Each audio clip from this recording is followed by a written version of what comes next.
నమస్తే RTV news కి స్వాగతం. మీ సమస్య పరిష్కారమే మా లక్ష్యం. మీ సమస్యలను వాట్సాప్ చేయండి చాలు.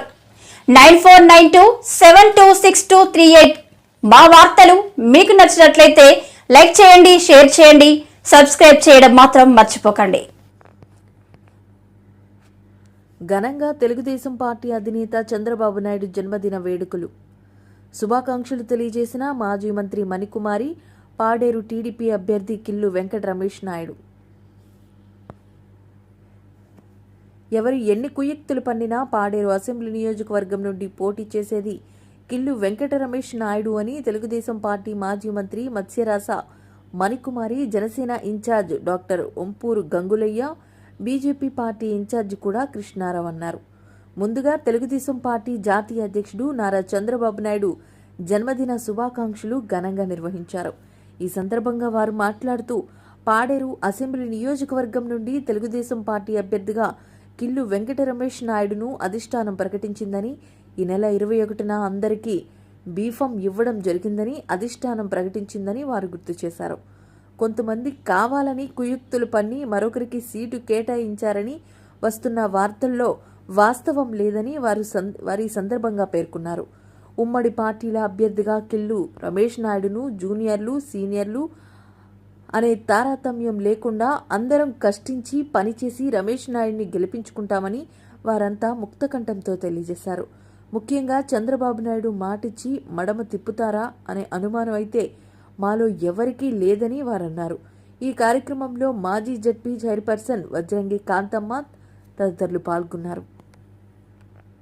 చంద్రబాబు నాయుడు గారి పుట్టినరోజు సందర్భంగా ఇక్కడ చంద్రబాబు నాయుడు పుట్టినరోజు వేడుకలు చేసుకోవడం జరిగింది. అదే విధంగా పాడేరు నియోజకవర్గంలో రానున్నటువంటి ఎన్నికల్లో రమేష్ నాయుడు గారి నామినేషన్ నేను వేయడం జరిగింది. చాలామంది చాలా రకాలుగా అపోహలు సృష్టించడం జరుగుతుంది. పాడేరు నియోజకవర్గంలో ఎటువంటి అపోహలకి తావు లేకుండా కేవలం చంద్రబాబు నాయుడు గారు అందరికీ 21వ తారీఖున బీఫామ్స్ ఇస్తామని చెప్పారు. ఆ నమ్మకంతోనే మేమందరం కూడా మరి నామినేషన్ వేయడం జరిగింది. చాలామంది చాలా రకాలుగా నాకే టికెట్ ఇస్తున్నారు, బీఫామ్ నాకే వచ్చిందని చెప్పుకొని తిరుగుతున్నారు. అంతా కూడా అబద్ధపు అసత్య ప్రసారాలు. తెలుగుదేశం పార్టీ, జనసేన పార్టీ, అదేవిధంగా బీజేపీ పార్టీ కలిసికట్టుగా ఉమ్మడి అభ్యర్థిగా కిల్లు వెంకట రమేష్ నాయుడు గారిని పెట్టుకున్నాం. గెలిపించి తీర్తామన్న ఒక నమ్మకంతో మేము ఉన్నప్పటికీ కావాలని మమ్మల్ని ఇబ్బంది పెట్టాలని ఒక అపోహలు సృష్టించి వాళ్ళు లబ్ధి పొందాలని చూస్తున్నారు. అన్నీ కూడా అపోహలు అని చెప్పేసి తెలియజేస్తా ఉన్నాను. మరి ముఖ్యంగా చంద్రబాబు నాయుడు గారు మాటిచ్చి మాట తప్పుతారు అనే అపోహలు నుంచి వైదొలగాలి అనుకునేటప్పుడు కంపల్సరీగా మేమందరం సపోర్ట్ చేస్తున్నాం. సీనియర్లు, జూనియర్లు అని కాకుండా అందరి సపోర్ట్తో మేము జనసేన కానీ, బీజేపీ కానీ, తెలుగుదేశం పార్టీ సీనియర్లు అందరూ కలిసికట్టుగా మరి రమేష్ నాయుడు గారి అభ్యర్థన ఏదైతే అవకాశం చంద్రబాబు నాయుడు ఇచ్చారో దాన్నే కట్టుబడి ఉంటామని చెప్పేసి చెప్తా ఉన్నాను. రేపు జరగనున్నటువంటి పరిస్థితులన్నీ కూడా ఎటువంటి పరిస్థితుల్లోనూ తెలుగుదేశం పార్టీ నిలబడాలనుకుంటే ఒకసారి అవకాశం ఇచ్చి మళ్ళీ మార్చే ప్రసక్తి లేకుండా చేయాలని అధిష్టానాన్ని కూడా మేమందరం కూడా తెలియజేయడం జరిగింది. అదే మాట మీద కట్టుబడి ఉన్నాం. మేమందరం కూడా కలిసికట్టుగా పనిచేసి గెలిపించుకోవడానికి గెలిపే ధ్యేయంగా పనిచేస్తామని చెప్పేసి తెలియజేస్తా ఉన్నాను.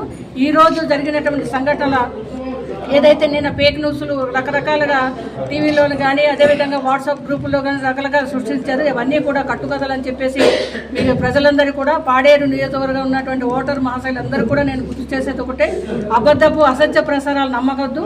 ఎటువంటి అసత్య ప్రసారాలు చేసిన అవన్నీ పక్కన పెట్టి నీతి నిజాయితీ గలటువంటి వ్యక్తులకి మేము అవకాశం ఇస్తాము.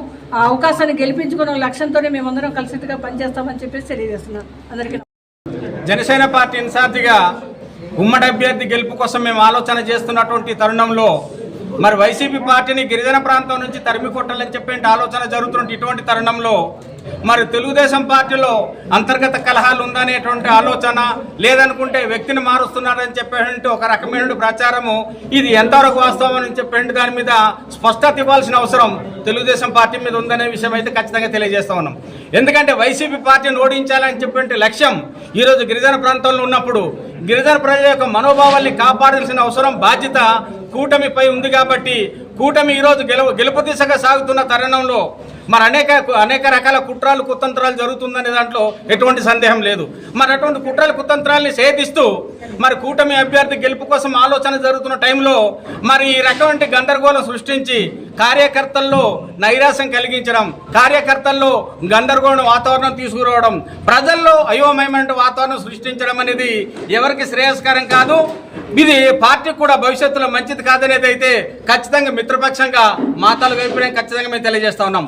ఒక్క విషయంలో ఆలోచన చేయండి. ఈరోజు జనసేన పార్టీ కానీ బీజేపీ పార్టీ కానీ మనస్ఫూర్తిగా తెలుగుదేశం పార్టీ అభ్యర్థి గెలుపు కోసం ఆలోచన చేస్తున్న ఈ సమయంలో తెలుగుదేశం అధిష్టానం కూడా నాన్సుడు వ్యవహారం అనేది మంచి పద్ధతి కాదు. ఒక అభ్యర్థిని ప్రకటించింది, నామినేషన్ ప్రక్రియ కూడా పూర్తి చేశారు. నామినేషన్ ప్రక్రియ పూర్తయిన తర్వాత కూడా ఇంకా గందరగోళం జరుగుతూ ఉంటే పార్టీ నాన్పుడు వ్యవహారం సాగిస్తే దానివల్ల పార్టీకి మంచిది కాదనేది అయితే ఖచ్చితంగా తెలియజేస్తున్నాం. ఉమ్మడి అభ్యర్థి విషయంలో కూడా మరి ఈ విషయంలో ఆయనకి ఆత్మధైర్యం దెబ్బతీసే ప్రయత్నం చేస్తూ ఉన్నారు. కిల్లు రమేష్ నాయుడు అనే వ్యక్తి ఈరోజు నూతనంగా వచ్చిన వ్యక్తి. రమేష్ నాయుడు నూతనంగా వచ్చినప్పటికీ కూడా అందరినీ కలిపికెళ్లే ప్రయత్నం చేస్తున్నారు కాబట్టి దానికి మేము ఖచ్చితంగా అభినందిస్తా ఉన్నాం. పాడేరు చరిత్ర ఒక్కసారి మనం ఆలోచన చేస్తే పాడేరు చరిత్రలో ఒకసారి గెలిచిన ఎమ్మెల్యేకు రెండోసారి గెలిపించిన చరిత్ర కూడా పాడేరులో లేని పరిస్థితి ఉన్నది. కాబట్టి అదే కోణంలో పార్టీ రకరకాల సర్వేల ద్వారా అభ్యర్థులను ఎంపిక చేసిన ప్రయత్నం జరిగిందనేది మాకు తెలిసిన విషయం. మరి ఆ రకమైన సర్వేలన్నింటినీ కూడా పరిగణలోకి తీసుకొని ఆలోచన చేసి అభ్యర్థిని ప్రకటించిన తర్వాత నామినేషన్ ప్రక్రియ పూర్తయిన తర్వాత ఇప్పటికీ కూడా గందరగోళం చేయడం అనేది అది మంచిది కాదు. ఈ లోపం ఎక్కడ జరుగుతుంది? దీనికి ఏదైనా కొఠారి వ్యవస్థ నడిపిస్తున్నదా లేదనుకుంటే నిజంగా అధిష్టానాలుగా ఆశీస్సులతోనే జరుగుతుందా అనేది అధిష్టానం తేల్చాల్సిన అవసరం ఉన్నది ఇక్కడ. కాబట్టి గెలుపు దిశగా అడుగులు వేస్తున్న సమయంలో ఇటువంటి ప్రక్రియ ఇటువంటి ప్రయత్నం మంచిది కాదనేది అయితే మేము హితవు చెబుతూ ఏది ఏమైనా కూడా ఉమ్మడి అభ్యర్థిని గెలిపించడానికి జనసేన తెలుగుదేశం బీజేపీ 3 పార్టీలు కలిసి పనిచేస్తుందనే దాంట్లో ఎటువంటి సందేహం లేదు. కాబట్టి ఇటువంటి అపోహలకి ముగింపు పలకాలని చెప్పేసి అయితే మేము మనస్ఫూర్తిగా కోరుతా ఉన్నాం. పేరు కూడా Krishna Rao, BJP party Paderu assembly incharge. ఈరోజు 3 పార్టీల కూటమిలో భాగంగా మన కిల్లో వెంకటరమేష్ నాయుడు గారికి భారతీయ జనతా పార్టీ, జనసేన, టీడీపీ 3 పార్టీల ఉమ్మడి అభ్యర్థిగా ప్రకటన చేయడం జరిగింది. ఆయన గెలుపు కోసం శక్తివంతంగా 5 మండలాల్లో కూడా మొత్తం నియోజకవర్గం అంతా కూడా గ్రామాన పర్యటన చేస్తూ గెలుపు కోసం నిరంతరం పనిచేస్తున్న సమయంలో నామినేషన్ వేసేటటువంటి సమయంలో మరి టీడీపీ అధిష్టానం అధిష్టానం చెప్పారో ఎవరు చెప్పారో కానీ ఒక పుకార్ అనేది రావటం జరిగింది. అది లేదు, క్యాండిడేట్ మారుస్తున్నాం అనేది ఖచ్చితంగా అది తప్పు. అది ఎందుకంటే ఒక్కసారి తీసుకున్న నిర్ణయం బాబు గారు కావచ్చు, లోకేష్ బాబు గారు కావచ్చు, మీరు అందరూ కట్టుబడి ఉండి రమేష్ నాయుడు గారికి ఇస్తే బాగుంటుంది అనేది మేము తెలియజేసుకుంటున్నాం. అందరూ కూడా రమేష్ నాయుడు గారి గెలుపు కోసం నిరంతరం పనిచేస్తున్నటువంటి వ్యక్తులు. ఎందుకంటే కొంతమంది టికెట్ ఆశించిన వాళ్ళు అందరం ఉన్నాం, గంగులయ్య గారు ఉన్నారు, నేనున్నాం, ఈశ్వర్ గారు ఉన్నారు, అందరం కూడా మరి సర్దిద్దుకొని పార్టీ యొక్క నరేంద్ర మోడీ గారు, అమిత్ షా గారు, నారా చంద్రబాబు నాయుడు గారు, పవన్ కళ్యాణ్ గారు తీసుకున్నటువంటి నిర్ణయాలకు మేము కట్టుబడి పార్టీ యొక్క గెలుపు కోసమని ఈరోజు పనిచేస్తున్నాం తప్ప వ్యక్తుల కోసమని కాదు. ఖచ్చితంగా ఏదైతే మొదటిగా ప్రకటించినటువంటి రమేష్ నాయుడు గారిని మేము ఖండించాలనేసి మేము భారతీయ జనతా పార్టీ తరఫున తెలియజేసుకుంటున్నాం.